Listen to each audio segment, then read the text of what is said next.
মূলত একটা স্ট্রবেরি ক্ষেতের ভিতরে। স্ট্রবেরি ক্ষেতের ভিতরে আসে আমি বসে আছি। আজকে শেষ হয়েছে, তারপর অনেক কাদা, তারপরও আমার খুব ভালো লাগছে। তো আমাদের আউটগুলো পাড়ে দেওয়া হয়েছে, ফুলও আসছে গাছে, দেখেন ফুলগুলো সুন্দর, ফুলগুলা সাদা সাদা।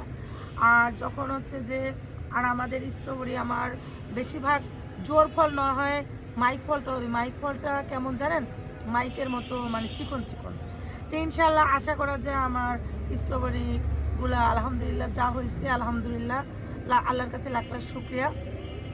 তে আমি আপনাদের বলি যে যারা বেকার বসে থাকে, যারা মহিলারা বলেন, বেকার যুবক ভাইয়েরা বলেন, যদি মনে করেন যে কিছু একটা করব, ব্যবসার অভাব নাই, আপনারা যদি ইচ্ছা করেন তাহলে আপনি 10 কাঠা জমি নিয়েও সবজি করতে পারবেন, লাউ করতে পারবেন, সব কিছুই সবজির আবাদ করতে পারবেন।